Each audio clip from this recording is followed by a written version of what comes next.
Uyg'urlarning ichinishliq taqdiri, mashaqqatlik o'tmishning guvohchisi G'ulji yo'li. Bu yo'lda ulug' ko'sh-ko'shlarning beshida bo'lgan Seyid Muhammad Qoshi, Bilal Nazim, Alaxon Sultan qatoliq buyuk zotlarning izi qolgan.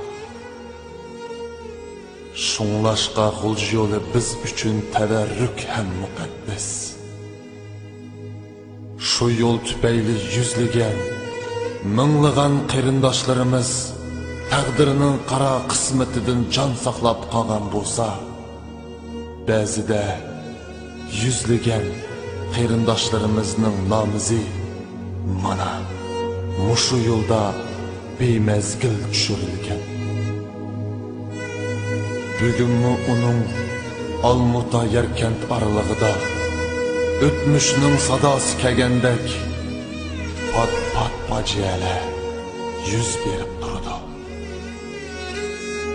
Ya Rabbim, rahim qilgaysan, rahim qilgaysan.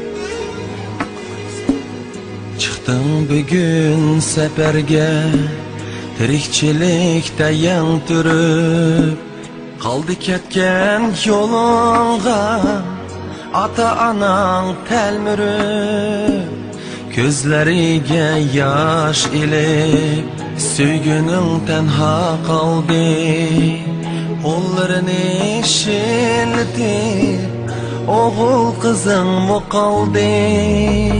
Xudoyimga omonat deb qadamni boshlag'in, oldindagi sirba yo'lga nazar tashlag'in.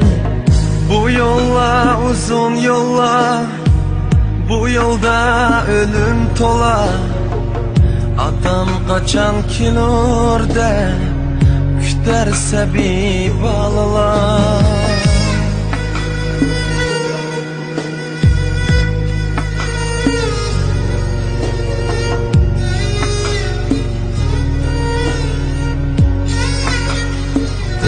O'rab shirin uyqular ushbu yo'llar qo'ynida, ketdi shumulib ko'zlar, olamdan bo'ldi juda.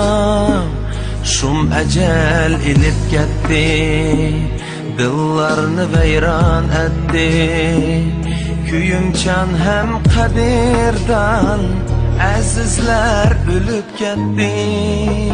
Ah jafokash musofir, birni ishki etolmay, ne düşürdün tentirab, texi uyga yetolmay.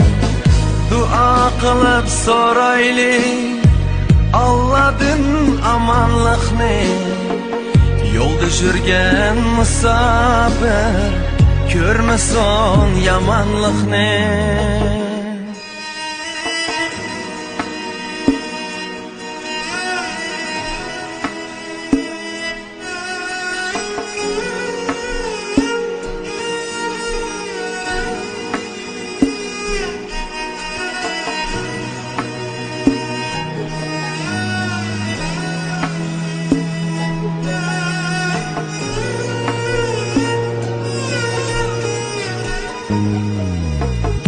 Xudoyimga omonat deb qadamni boshlag'in, oldindagi sirba yo'lga nazar tashlag'in. Bu yo'llar uzun yo'llar, bu yo'lda o'lim to'la.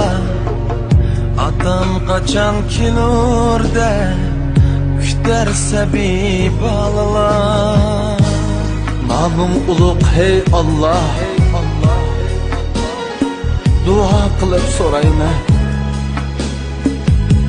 yo'ldagi musofirning omonligini tilayman. Amin.